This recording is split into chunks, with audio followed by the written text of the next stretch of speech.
Eh bien bonjour et ravi de vous retrouver pour ce tout nouveau numéro d'API-TV Le Mag spécial vacances. Cette semaine, je vais vous faire découvrir la plongée sous-marine, mais aussi nous irons faire une escapade au Portugal. Mais ça, c'est juste après ça.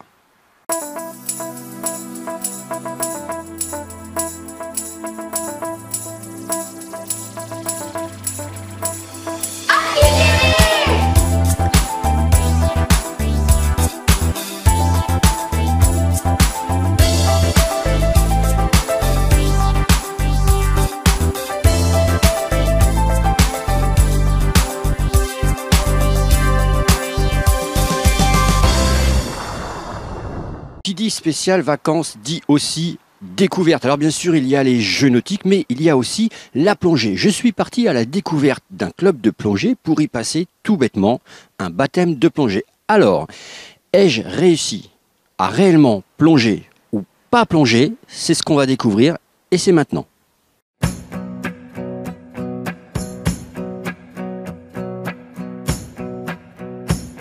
Et oui, Philippe, je suis à Frontignan, bien sûr, et je suis avec Jean-Luc, qui est le président de l'association d'un club de plongée. Alors, Jean-Luc, depuis combien de temps ce club existe-t-il?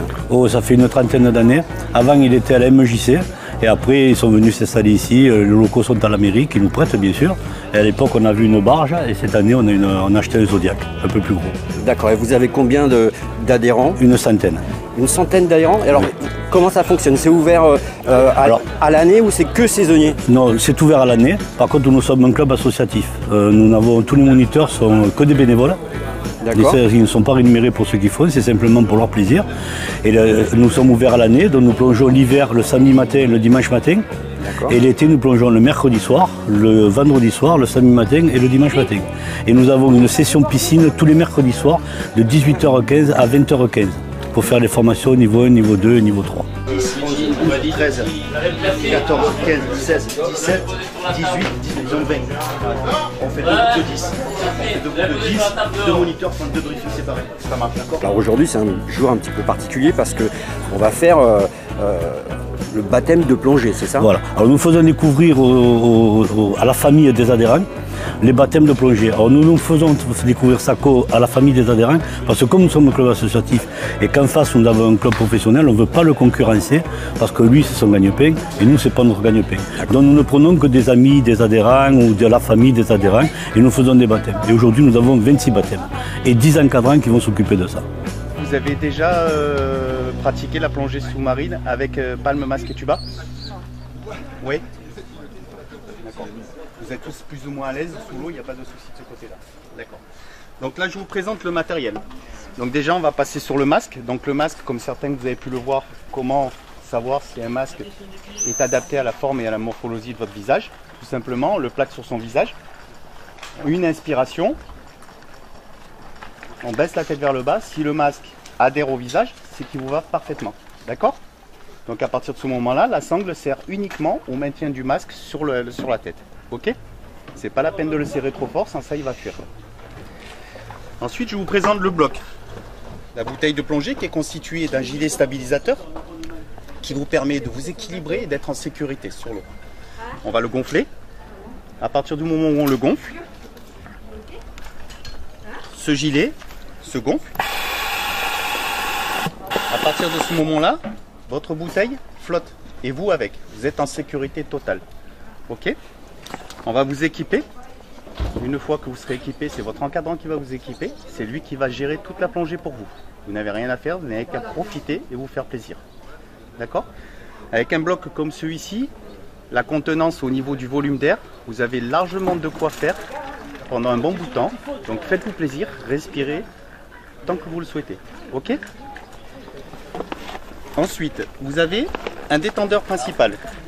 Ce détendeur, vous avez déjà pratiqué la plongée donc avec le tuba, pas de souci. Donc c'est l'embout buccal qui est là.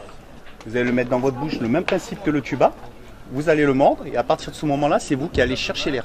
Donc il va falloir inspirer. Vous inspirez et vous expirez. Ok? Au moment de la descente, on va descendre. Vous allez sentir une gêne au niveau de vos oreilles.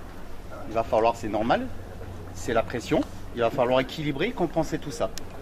Donc la méthode pour pouvoir équilibrer et compenser, on va pincer le nez, comme ceci.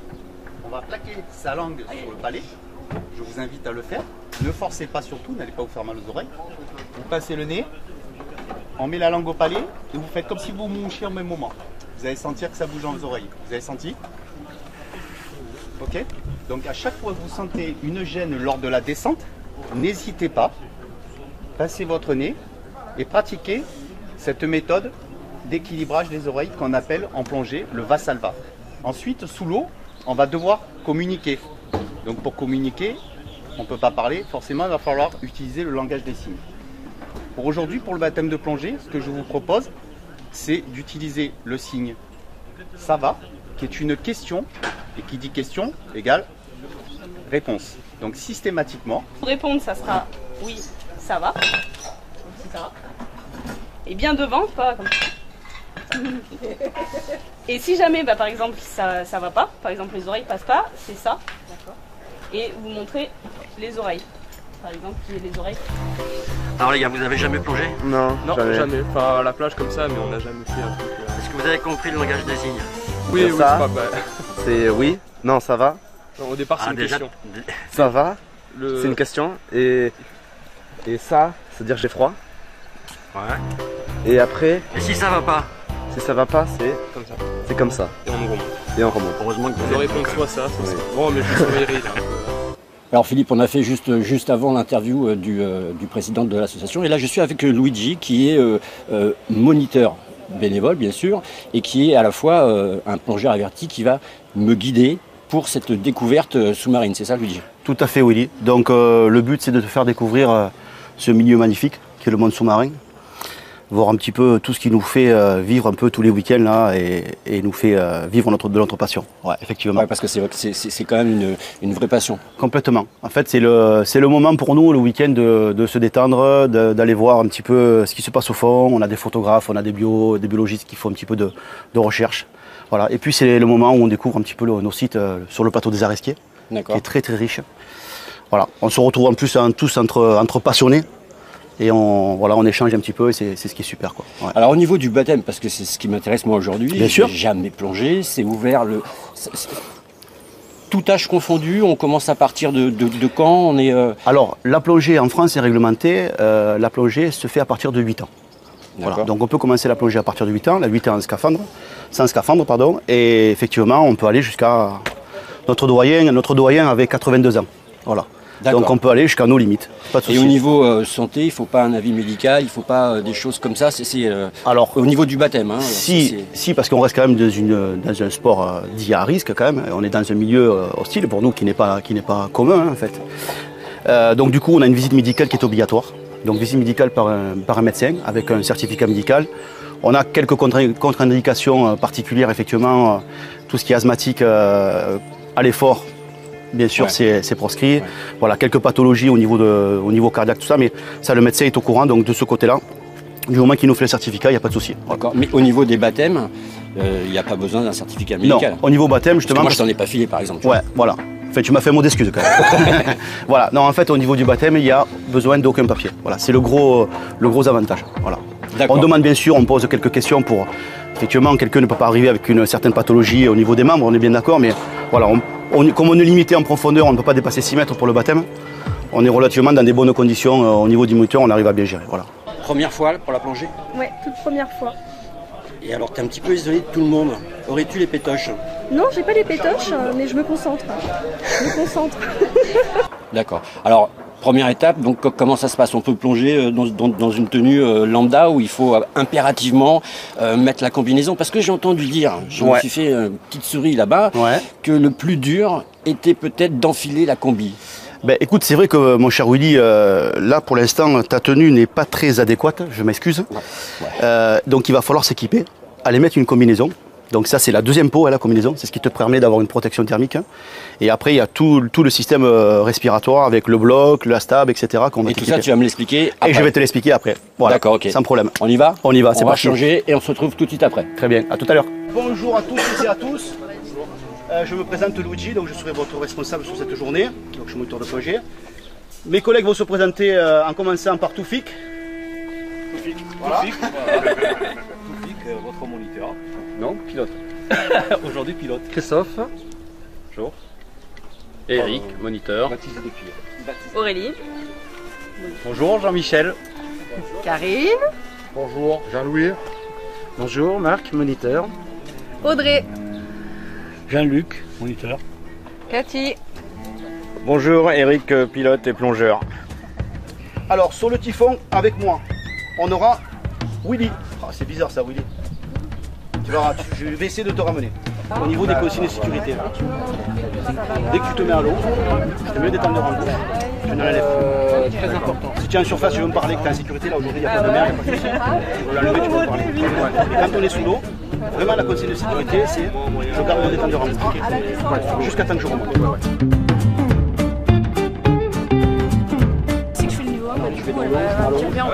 D'abord, je vais mettre les blocs à l'eau. Elle m'a expliqué pour les ça aussi. On met les blocs à l'eau. Parce que je lui ai expliqué qu'elle a aussi elle a des lentilles. Ouais. Elle m'a dit qu'on en mettrait un petit peu. Ouais, ça c'est chiant. Parce que le truc, c'est que si ça pique, ça. C'est ta première plongée? Non. Oula.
À froid là. Un truc de malade. Attends. Alors je vais vous dire, impression à froid, beaucoup d'appréhension quand on descend, parce qu'on n'est pas habitué avec ce système de respiration, et surtout que au niveau des oreilles, on descend quand même à 6 mètres, donc ça fait franchement bizarre. Et c'est vrai que une fois qu'on est au fond, je vous assure vraiment, on n'a pas envie de remonter. D'ailleurs j'avais dit au tout début, je pense pas rester 10 minutes parce que je me sentais pas. Et puis en fin de compte, c'est absolument génial à faire et à refaire et à approfondir. Super, merci Willy. Où que j'aille, où que je sois, c'est jamais sans mes Smartonic. J'enlève, lunettes vue. Je remets, lunettes soleil. Elle s'adapte à toutes les situations. Et ça, c'est quand je veux faire la star. C'est vraiment la lunette des stars. Pardon Sharon, mais pour moi, un Smartonic, c'est avant tout la star des lunettes. Vous, je sais pas. Moi, c'est Afflelou. Dispositif médical. Plongée superbe, je peux vous garantir que si vous êtes dans le coin, allez vraiment faire le baptême de plongée, ça en vaut le détour. Pour le moment, nous allons retrouver Brigitte, et oui, qui n'est pas du tout dans l'Hérault, ni dans l'Occitanie d'ailleurs, mais qui est plutôt au Portugal. Visite guidée, c'est pour vous. Bienvenue à Porto. Peut-être n'avez-vous pas eu la chance de partir en vacances cette année. Moi, je l'ai eu et je vous fais partager ma visite de Porto.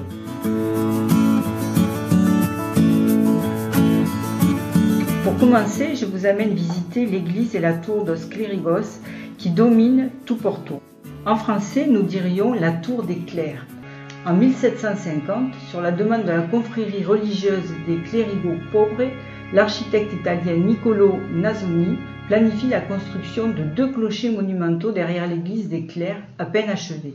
Il n'en construira finalement qu'un entre 1754 et 1763 de style baroque italien.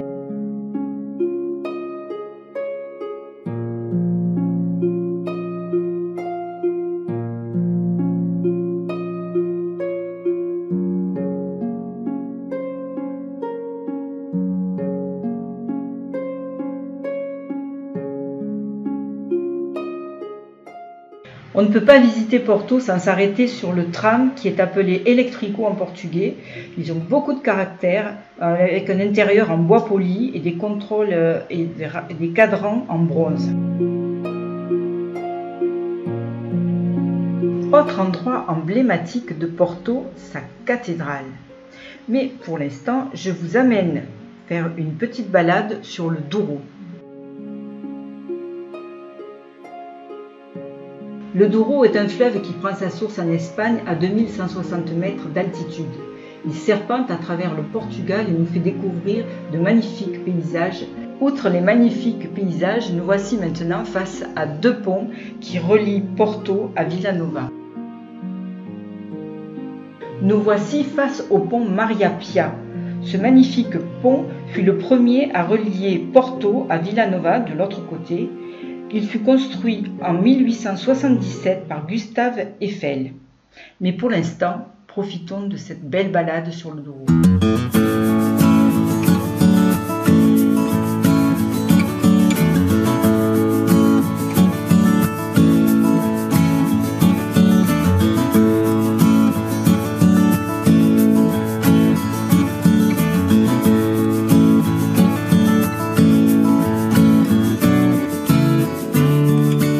Le long du Douro, il y a aussi toutes les caves de Porto. Et bien évidemment, pour une languedocienne comme moi, vous vous doutez bien que je suis allée visiter une cave et j'ai choisi Ferreira.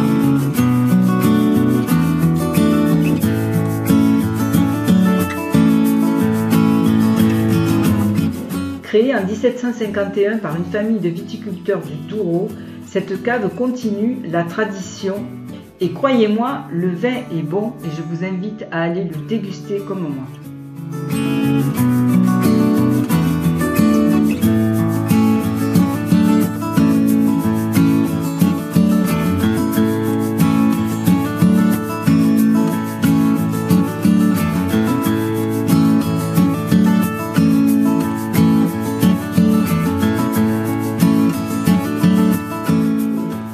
Autre monument emblématique de Porto que je voulais vous faire partager, le Palais de la Bourse. Ici, nous voyons la Cour des Nations. Le Palais de la Bourse est un bâtiment de style néoclassique construit en 1834 et toujours utilisé.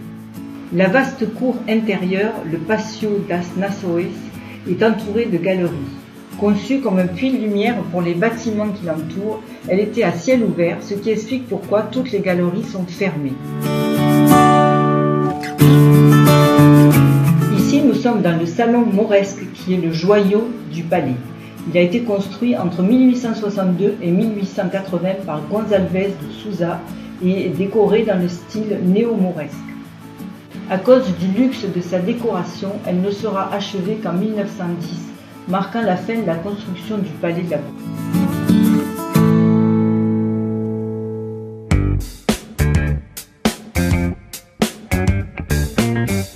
Et bien voilà, c'est la fin du premier épisode. J'ai été ravie de le partager avec vous et je vous dis à la semaine prochaine. Et comme diraient nos amis portugais, Adeus.